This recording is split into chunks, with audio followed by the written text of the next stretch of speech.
আসসালামু আলাইকুম ওয়া রাহমাতুল্লাহি ওয়া বারাকাতুহু। এসএসসি 2028 সাথে হচ্ছে আমাদের দাখিল 2028 এর যারা হচ্ছে উচ্চতর গণিতের স্টুডেন্ট, সায়েন্স নিছেন, উচ্চতর গণিত নিছেন, আপনাদের জন্য আজকে খুবই গুরুত্বপূর্ণ একটি অধ্যায় যেটা আমি আলোচনা করব। সেটা এই অধ্যায়টা নিয়ে আপনারা আসলে অনেক বিরক্ত ফিল করেন, বুঝতে পারেন না। হ্যাঁ, আরো হচ্ছে অনেকজনে এই অধ্যায়টা আসলে পড়তেই চান না।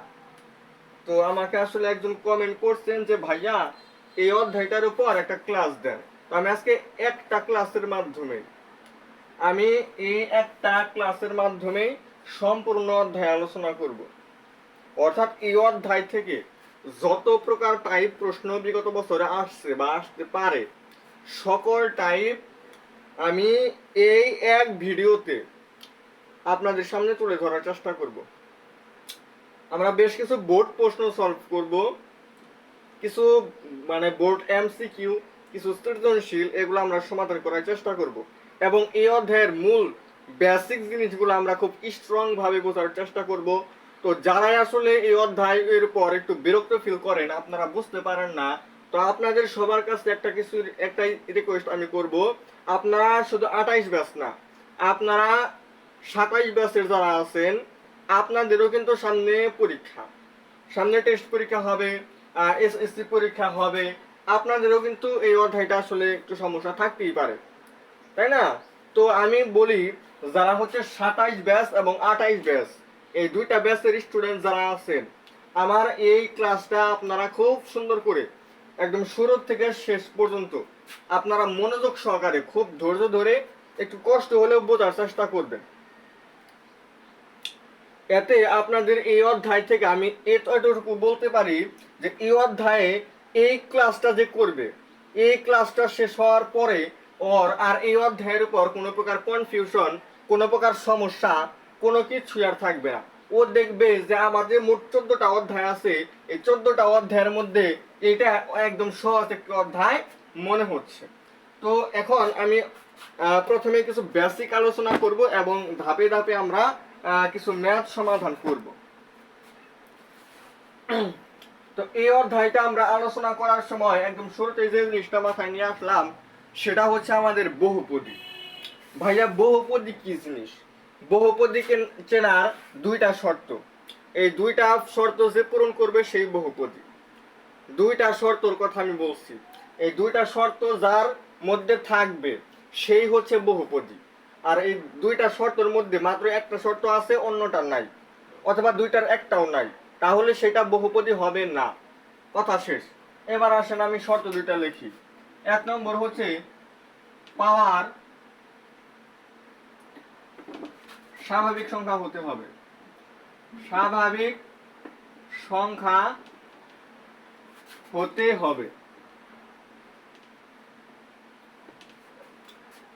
2 নম্বর, পদ সংখ্যা সসীম হতে হবে।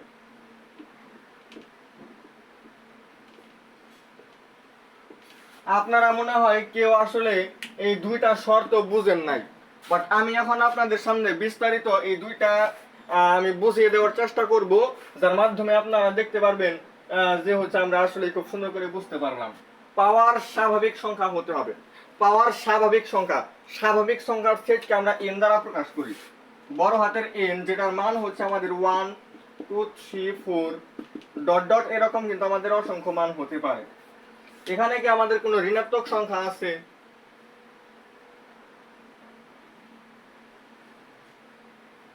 নাই। কোন প্রকার ভগ্নাংশ এরকম কোনো কিছু নাই। এবং এগুলার বাইরে আসলে আমার একটু মিস্টেক হয়ে গেল, এটা হবে আমার শূন্য সহ। স্বাভাবিক সংখ্যার মধ্যে কিন্তু শূন্য পড়ে না, শূন্য কিন্তু একটা স্বাভাবিক সংখ্যার মধ্যে পড়ে না। শূন্য সহ যত প্রকার স্বাভাবিক সংখ্যা আছে, সকল স্বাভাবিক সংখ্যায় পাওয়ার আমার হতে পারে। যেমন আমি x এর পাওয়ার 0 দিতে পারি, x এর পাওয়ার 1, এরকম ডট ডট x এর পাওয়ার আমি n এরকম দিতে পারি। কিন্তু আমি x এর পাওয়ার যদি 1/2 দেই, x এর পাওয়ার -1 দেই, তাহলে এগুলো আমার বহুপদী হবে না। এক্স এর পাওয়ার আমার 0 1 মানে 0 থেকে শুরু করে 1 2 3 4 5 6 এরকম যে কোনো কিছু আমার হতে পারে। এই সবই হচ্ছে আমার বহুপদী হবে। এটা আমার এক্স এর পাওয়ার 1/2 মানে কোন একটা ভগ্নাংশ, এক্স এর পাওয়ার -1 মানে ঋণাত্মক একটা সংখ্যা আসছে, এরকম আরো বিভিন্ন কিছু আমাদের হতে পারে, সেগুলো আমার বহুপদী হবে না। এবার আসেন আমি আপনাদেরকে আরো একটা জিনিস বুঝাই। তাহলে এখানে আমরা এক নম্বরটা বুঝতে পারলাম যে পাওয়ার শূন্য সহ সকল স্বাভাবিক সংখ্যার মধ্যে যে কোনো কিছু হতে পারবে। দুই নম্বর হচ্ছে পদ সংখ্যা সসীম হতে হবে। পদ সংখ্যা পাওয়ার মানে পদ কয়টা আছে আমি যদি আপনাদেরকে লিখি x+3, এখানে একটা পদ দুইটা পদ, আমরা কিন্তু পদ সংখ্যা এখানে সসীম দেখতে পারতেছি। সসীম বলতে বোঝায় এখানে কয়টা পদ আছে সেটা আমি বলতে পারবো। এখানে দুইটা পদ আছে, এখানে যে দুইটা পদ আছে সেটা কিন্তু আমি বলতে পারছি। কিন্তু আমি যদি x plus x square plus x cube plus dot dot এরকম দিলাম, x এর পাওয়ার n পর্যন্ত দিলাম, এখন কারো ক্ষমতা আছে, হ্যাঁ বলেন তো, যে এখানে কয়টা পদ আছে সে বলতে পারবে কিনা? এরকম কেউ আছে? এরকম কেউ নাই এবং ভবিষ্যতে কোনোদিন থাকবেও না। এখানে কয়টা পদ আছে সেটা আমরা বলতে পারি না। তো এটা হচ্ছে আমার এটা আসলে যে জিনিসটা বোঝা যায় এখানে 1 2 3 এরকম ভাবে n পর্যন্ত, মানে এক করে বাড়তেছে, পাওয়ারগুলা এক করে বাড়তেছে, কিন্তু n এর মান আসলে কত মানে কিন্তু যে কোনো কিছুই আসলে হতে পারে। n এর মান আমার ইনফিনিটিও হতে পারে, অর্থাৎ আমার অসীম সংখ্যক পদ এখানে থাকতে পারে। তো আসলে এখানে কয়টা পদ আছে সেটা কিন্তু আমি নির্দিষ্ট করে বলতে পারবো না। সুতরাং এটা হচ্ছে আমার, এটা আমাদের বহুপদী হবে না। আপনাদেরকে আমি একটা এমসিকিউ যদি সমাধান করায় দেই তাহলে আপনারা জিনিসটা খুব সুন্দর বুঝতে পারবেন। তো এমসিকিউটা আমি বের করে এখন আপনাদের এমসিকিউটার সমাধান করায় দিব, যার মাধ্যমে আশা করা যায় আমাদের বহুপদী সম্পর্কে আরো কোনো প্রকার সমস্যা থাকবে না। তো বহুপদী,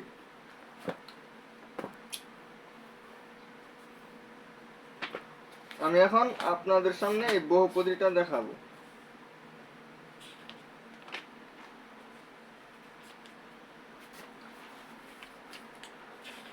আচ্ছা, বহুপদী এখানে আমাকে বলছে নিচের কোনটি বহুপদী, চারটা অপশন আমাকে দেওয়া আছে।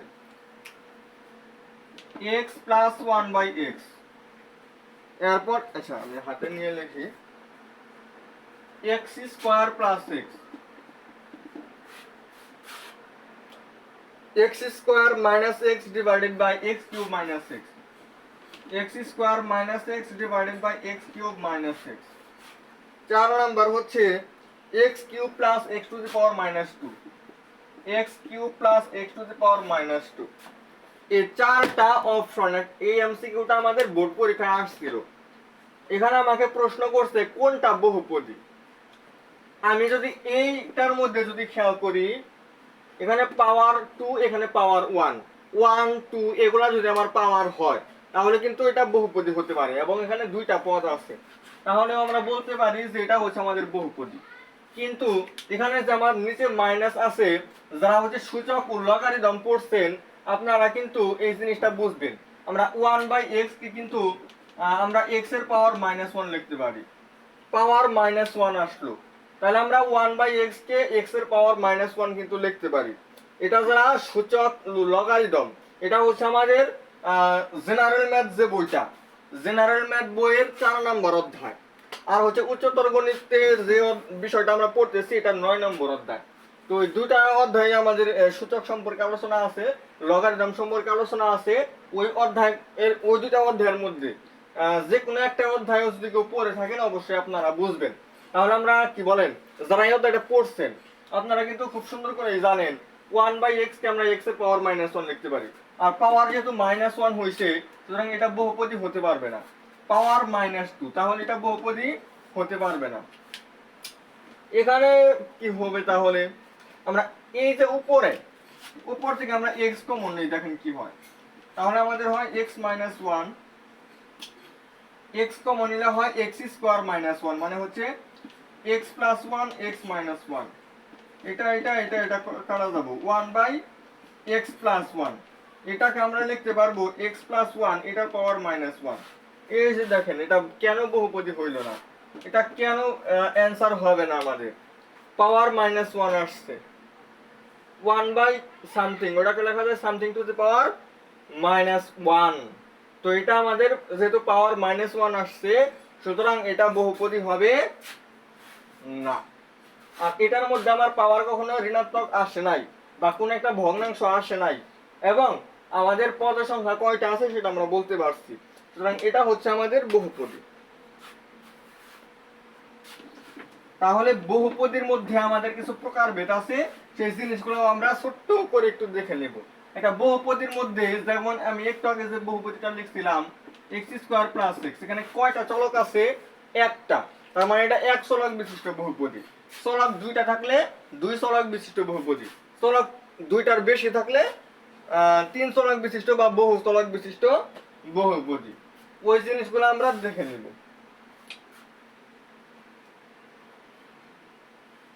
আচ্ছা, তো এই বহুপদীটা আমরা বোঝার পরে আমরা যাব হচ্ছে খুবই খুবই ইম্পর্টেন্ট একটা টপিক, সেটা হচ্ছে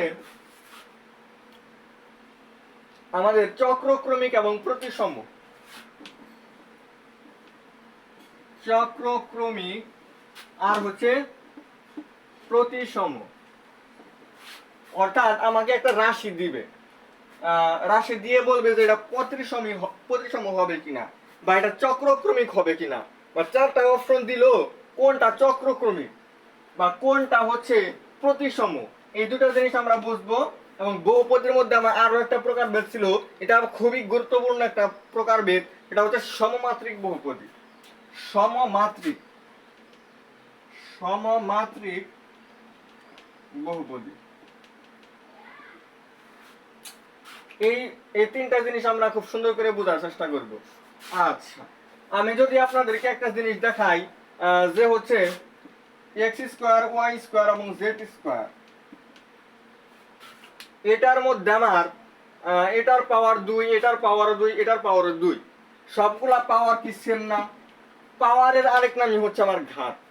পাওয়ারের আরেক নাম কি আমাদের? ঘাত। তাহলে এই ঘাত দেখেন, ঘাত কিন্তু তিনটার মধ্যে সমান, এবং এটা হচ্ছে আমার বহুপদী। কেন বহুপদী? কারণ পাওয়ার 2। বহুপদীর ক্ষেত্রে কি পাওয়ার 2 হতে পারে না? হ্যাঁ, অবশ্যই হতে পারে। যেহেতু পাওয়ার 2 হতে পারে, তাহলে অবশ্যই এটা বহুপদী। এবং কয়টা পদ আছে সেটাও তো আমরা বলতে পারতেছি, তিনটা। তাহলে এটা আমাদের বহুপদী, এটা আমি শিওর। এবার বহুপদীর মধ্যে যে কয়টা পদ থাকবে, প্রত্যেকটা পদের পাওয়ারই সমান। আমি আপনাদেরকে আরো একটা উদাহরণ দিই, xy + yz + zx, এখানেও পাওয়ার দেখেন এক এক করে আসছে সবার মধ্যে। তো এখানে যেহেতু দুইটা জিনিস গুণাকার আছে, পাওয়ার দুইটা আমরা যোগ করবো, তাহলে এখানেও 2, এখানেও 2, এখানেও 2। আচ্ছা, তো আমাদের অবশ্যই বহুপদী হতে হবে, সমমাত্রিক বহুপদী, মানে বহুপদীরই একটা প্রকার। তাহলে আমার প্রথমে হচ্ছে এটা বহুপদী হতে হবে।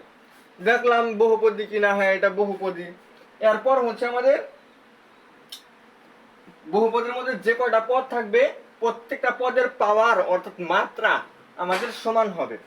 এটাকে আমরা বলি সমমাত্রিক, মানে সমান মাত্রা বিশিষ্ট বহুপদী। এবং এই বহুপদীর মধ্যে এই বহুপদীর গুলার মধ্যে আমি একটা জিনিস আপনাদেরকে দেখাবো। আমি যদি দেখেন এখানে মোট 3টা চলক আছে, আমাকে যখন চক্রক্রমিক বা প্রতিসম বলতে মানে নির্ণয় করে দেখাতে বলবে, ওইখানে মিনিমাম মিনিমাম 2টা চলক থাকবে। মানে এক চলক বিশিষ্ট বহুপদী দিবে না, তারা মিনিমাম 2 চলক বিশিষ্ট বা 3 চলক বিশিষ্ট বহুপদী দিবে। অনেক সময় 4 চলক বিশিষ্ট দেয়, কিন্তু খুব কম দেয় না বললেই চলে। কিন্তু বিশেষ করে 2 চলক বিশিষ্ট এবং 3 চলক বিশিষ্ট, এই 3 চলক বিশিষ্ট বহুপদী এগুলাই আমাদের সব থেকে বেশি দেয়। তো আমাদের একটা বহুপদী, আমি এটা নিলাম চক্রক্রমিক কিনা, তার মানে আমার যতগুলা চলক আছে, কত আছে? x, y এবং z, 3টা চলক কিন্তু আমাদের এটার মধ্যে আছে। এবার একটু সুন্দর করে বোঝার চেষ্টা করবেন। x এর পরে কারা? y, y এর পরে কারা? z, z এর পরে যেহেতু কোনো কিছু নাই, তাহলে z এর পরে আমি প্রথমটা ধরবো। z এর পরে তো কোনো কিছু নাই, z এর পরে থাকবে প্রথমটা। তাহলে আমি কি ধরলাম? x এর পরিবর্তে y, y এর জায়গায় z, z এর জায়গায় x। আমি লেখা দিই, x এর জায়গায় কত? y, y এর জায়গায় z, z এর জায়গায় x। মানে কার পরে কে আছে? তারপরে কে আছে সেটা আমি একটু দেখলাম। আমরা দেখতে পারলাম যে এক্স এর পরে ওয়াই, তার মানে আমরা এক্স এর জায়গায় ওয়াই বসাবো, ওয়াই এর পরে জেড, ওয়াই এর জায়গায় জেড বসাবো, জেড এর পরে কি এক্স। এখন আমরা ধরে নিছি জেড এর পরে যদি কোনো কিছু নাই, আর আমরা শুরুটাই ধরে নিলাম এক্স। তো আমরা এই কাজটা আমরা এই সমীকরণ এই বহুপদীর মধ্যে করব। কি করব? আমরা এক্স এর জায়গায় ওয়াই বসাবো, ওয়াই এর জায়গায় জেড বসাবো, জেড এর জায়গায় এক্স বসাবো। বসায় দেখবো যে এখানে যে বহুপদীটা আছে এই বহুপদীটা থাকে কিনা, না অন্য কোন একটা বহুপদী সৃষ্টি হয় এখান থেকে। আচ্ছা বসাই, এক্স এর জায়গায় ওয়াই বসাইলে হবে ওয়াই স্কোয়ার প্লাস ওয়াই এর জায়গায় হচ্ছে জেড, জেড এর জায়গায় এক্স। আপনারা অবশ্যই কিন্তু এখন বুঝবেন যে এটা যে কথা এটা কিন্তু সেম কথাই, এটার কোনো পরিবর্তন হয় নাই। এই বহুপদীটার মানের আসলে কোনো পরিবর্তন কিন্তু হয় নাই। যেহেতু এটার মানের কোনো পরিবর্তন হয় নাই, তার মানে এটা চক্রক্রমিক। আবার হচ্ছে আমরা প্রতিসম জিনিসটা একটু বোঝার চেষ্টা করি। প্রতিসম হচ্ছে আমার স্থলক যে কয়টাই থাকবে, 2টা 3টা 4টা 5টা 6টা 7টা 8টা যে কয়টাই থাকে আমার চলক, আমি যে কোনো 2টা নিয়ে আলোচনা করব। এক্স এর জায়গায় ওয়াই, ওয়াই এর জায়গায় এক্স, আর জেড এর জায়গায় আমার জেড ঠিকই থাকবে। চক্রক্রমিক এবং প্রতিসমের মধ্যে মনে হয় পার্থক্যটা তাহলে বুঝতেই পারলেন। চক্রক্রমিক হচ্ছে সবগুলা চলক আমরা একের পরিবর্তে তারপরেরটা বসাইলাম, বসানোর পর দেখলাম যে আমাদের আসলে মানের পরিবর্তন হয় কিনা। আর হচ্ছে প্রতিসমর ক্ষেত্রে আমরা যে কোনো দুইটা, আমরা এক্স এর জায়গায় ওয়াই, ওয়াই এর জায়গায় এক্স, মানে জায়গা চেঞ্জ করব, আর অপর যে কয়টা চলক বাকি থাকবে সবগুলা চলক যেখানে যে আছে সেখানে সেটাই বসাবো। যদি মানের পরিবর্তন হয় তাহলে প্রতিসম না, আর যদি মানের পরিবর্তন না হয় তাহলে প্রতিসম। তাহলে এই যে দেখেন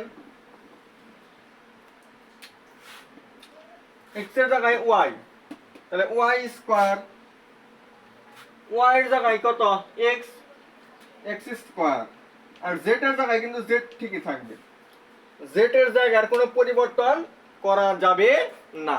অথবা আমরা এটাও কিন্তু করতে পারতাম, আমরা হচ্ছে এখানে তো এক্স এবং ওয়াই এর মধ্যে আমরা পরিবর্তন করছি, আমরা এরকম করতে পারতাম যে ওয়াই ঠিকই থাকবে, আমরা এক্স এর জায়গায় জেড আর জেড এর জায়গায় এক্স বসাবো, এইভাবেও কিন্তু আমরা করতে পারতাম।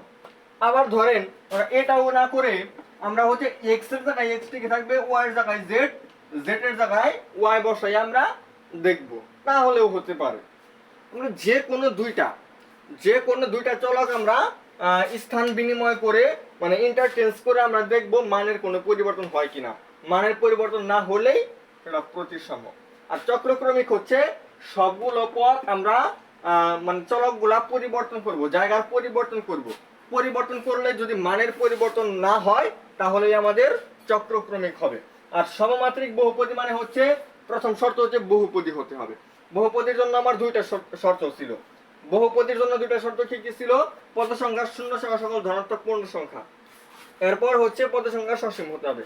আর এগুলোর মধ্যে যদি ওই সংখ্যাগুলোর মধ্যে যদি কোনো পাওয়ার ওগুলা ব্যতীত যদি কোনো পাওয়ার পাওয়া যায় তাহলে সেটা বহুপদী হবে না। তো বহুপদী হওয়ার পরে এই বহুপদীর মধ্যে যে কয়টা পদ থাকবে প্রত্যেকটা পদের পাওয়ার যদি সমান হয় তাহলে ওই বহুপদীটাকে আমরা বলবো হচ্ছে সমমাত্রিক বহুপদী। আচ্ছা, এবার আমরা একটু একটা প্রশ্ন সলভ করব, যার মাধ্যমে আমরা একটু ধারণা নেওয়ার চেষ্টা করব যে এই টাইপ থেকে আমাদের কোন ধরনের প্রশ্ন আসে।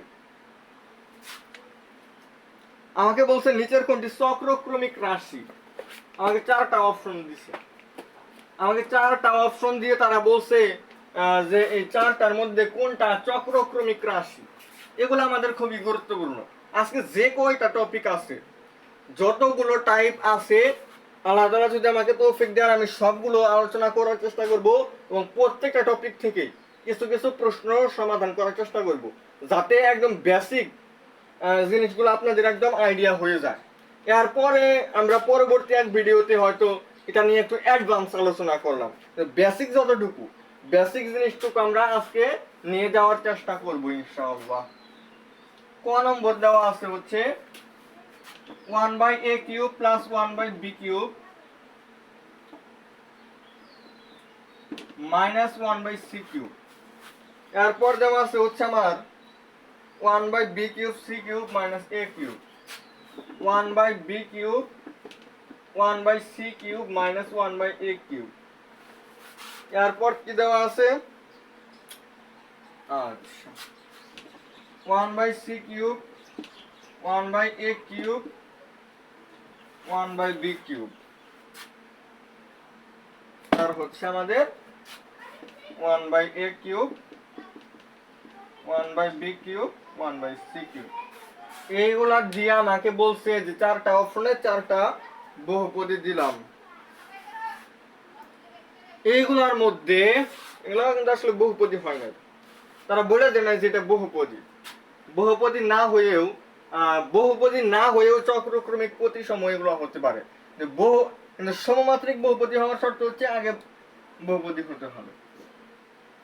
তাহলে আমরা এখানে তিনটা চলক দিতে পারতেছি, এ বি এবং সি। এর জায়গায় যদি বি বসাই, বির জায়গায় সি, সির জায়গায় এ, তাহলে বলেন তো এটা থেকে আমাদের এটা আসবে না, এটা থেকে কিন্তু এটা আসবে, আর এটা এক জিনিস, এটা আমাদের আরেক জিনিস। তাহলে আবার উল্টা কি হবে, উল্টা কিন্তু আমাদের এটা কিন্তু আমাদের আবার এটাই আসবে। হ্যাঁ, আমরা বির জায়গায় এ, সি মানে এর জায়গায় বি যেহেতু বসাইতেছি আর বির জায়গায় সি। আচ্ছা তাহলে খেয়াল করেন আপনারা, আমরা যদি এর জায়গায় যদি বি বসাই, বির জায়গায় সি বসাই, সির জায়গায় এ বসাই, তাহলে তো বুঝেন আপনারা এটা আসে না, আসে। আবার আমরা বির জায়গায় সি, সির জায়গায় এ, এর জায়গায় বি বসাইলে এটা আসে না, আসে কিন্তু। আবার এটার মধ্যে যদি এর জায়গায় বি, বির জায়গায় সি, সির জায়গায় এ বসাই, তাহলে আবার এটা আসে। অর্থাৎ এই তিনটা আমরা কি করতে পারি, চক্রক্রমিক মানে যেটা আসলে আসার কথা ওটা কিন্তু আসতেছে না, অন্যটা আসতেছে। তার মানে এগুলো আমাদের চক্রক্রমিক হবে না, অর্থাৎ এটা বাকি আছে, এটাই আমরা বসাবো। আর আমরা যদি এটার মধ্যে যদি চেঞ্জ করি, তাহলে আমরা 1/b cube 1/c cube 1/a cube, দেখেন এটা আর এটা কিন্তু আমাদের সেম, সুতরাং এটা আমাদের চক্রক্রমিক হবে। আচ্ছা, আশা করি আপনাদের চক্রক্রমিক সম্পর্কে কোনো প্রকার সমস্যা বা হচ্ছে প্রতিসম সম্পর্কে কোনো প্রকার সমস্যা নেই।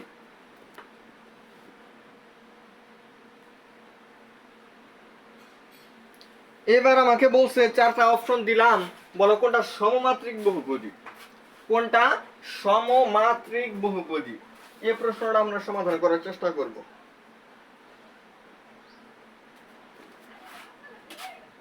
x square plus 5xy plus 6y square ax square plus bx plus d, ax square plus bx plus d, x cube plus 3xy plus y square,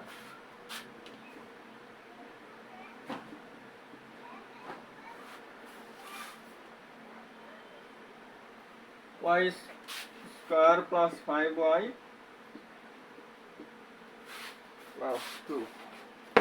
আচ্ছা, তাহলে বুঝেন, আমি এখন শেষ দিক থেকে শুরু করব। এটার পাওয়ার 2, এখানেও পাওয়ার 1, এখানে পাওয়ার, দেখেন ধ্রুবক যেহেতু, আচ্ছা আমরা এখানে যেহেতু y আছে, মানে 2 কে কিন্তু 2 ইনটু 1 দিতে পারি, 2 ইনটু 1 দিতে পারি না। এবং আমরা যেহেতু যে সূচকের কথা এর আগে বলছিলাম, সূচক হচ্ছে আমরা y এর পাওয়ার কি 0 দিতে পারি না। সূচকের নিয়ম কি বলে, কোন একটা কিছুর পাওয়ার 0 হলে ওটার মান 1 হয়, আর y ওই 1 কে 2 দ্বারা গুণ করলে এই 2ই হবে।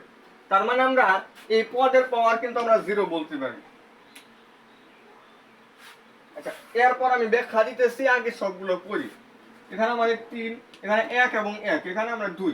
এখানে তোমাকে নির্দিষ্ট করে বলে নাই এটা x চলকের বহুপদী বা y চলকের বহুপদী, এরকম কোনো কিছু বলে নাই। সো আমরা দুইটা ঘাত আমরা যোগ করে দিব।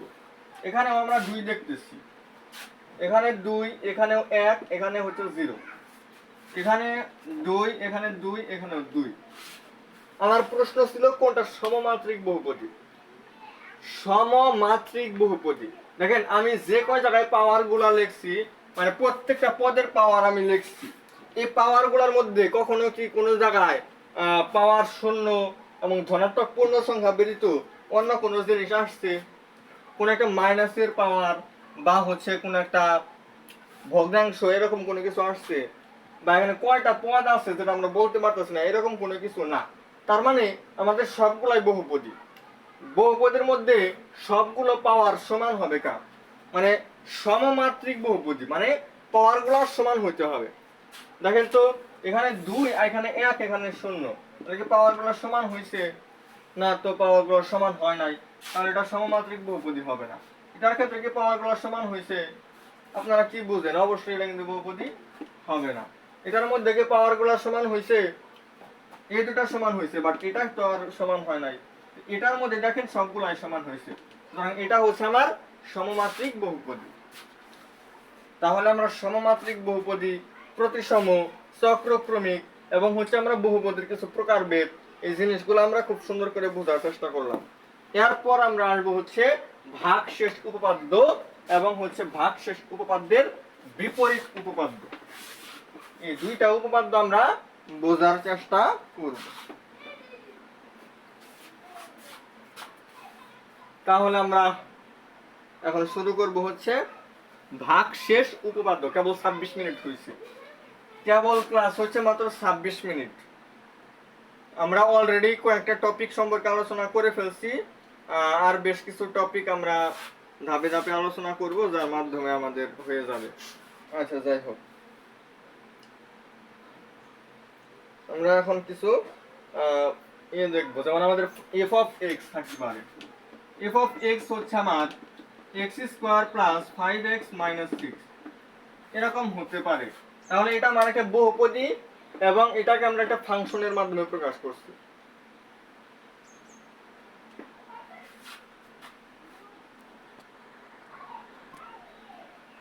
আচ্ছা, দেখি আগে এই টপিকটা দেখে আলোচনা শেষ করতে পারি কিনা। স্টোরেজ ফুল দেখাচ্ছে, এটা একটা প্রবলেম হইল। স্টোরেজ ফুল দেখাচ্ছে মানে হচ্ছে আর খুব একটা সময় রেকর্ড করা যাবে না। আচ্ছা, তাহলে পরবর্তী টপিকগুলো পরবর্তীতে আলোচনা করে দিব, এটা আগে বলি। তো এফ অফ এক্স আমাদের এটা দেওয়া আছে। এফ অফ এক্স এটা দেওয়ার পরে আমরা এফ অফ 3 বসাইলাম, মানে এক্স এর জায়গায় 3 বসাইলাম। এক্স এর জায়গায় যদি 3 বসাই তাহলে দেখবেন আমরা এই প্রত্যেকটা এক্স এর জায়গায় 3 বসাবো। 3 স্কয়ার প্লাস 5 ইনটু 3 মাইনাস 6, তো এটুকু ক্যালকুলেশন করলে আমাদের হয় 9 যোগ 15 মাইনাস 6, 9 9 যোগ করলে হয় 18।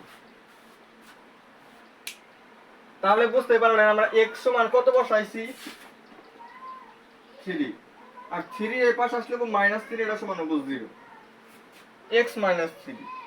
অর্থাৎ আমি এই যে পাওয়ার ফাংশনটা দেওয়া আছে এটাকে যদি আমি এই x মাইনাস 3 দ্বারা ভাগ করি, ভাগ শেষ অবশ্যই আমার 18 আসবে। এটাই হচ্ছে আমাদের ভাগশেষ উপপাদ্য। আমরা যদি ধরেন x মাইনাস 2 দ্বারা ভাগ করব, এটাকে আমরা x মাইনাস 2 দ্বারা ভাগ করব, তাহলে ভাগ শেষ কত আসবে? তাহলে x মাইনাস 2 সমান 0, x এর মান আসবে 2। এবার আমরা কি করব? এটাকে আমরা f অফ 2 বসাবো, মানে x মাইনাস 2 দ্বারা ভাগ করলে, এটাকে ভাগ করলে ভাগ শেষ কত আসবে সেটাই আমাকে বের করতে হবে। তো f অফ 2 তার মানে 2 স্কয়ার প্লাস 5 ইনটু 2 মাইনাস 6, তাহলে 4 প্লাস 10 মাইনাস 6, তাহলে হয় 8। তার মানে আমার বুঝতে পারলেন যে এখানে আমরা এই ফাংশনটাকে যদি x মাইনাস 2 দ্বারা ভাগ করি তাহলে ভাগশেষ আমাদের অবশ্যই 8 আসবে। আর এমন একটা ফাংশন আমি এখানে বসাবো যেটা বসানোর কারণে আমার ভাগশেষ 0 আসবে। বুঝতে পারলেন? ভাগশেষ 0 আসবে, সেটা হচ্ছে আমি একটু চেঞ্জ করবো।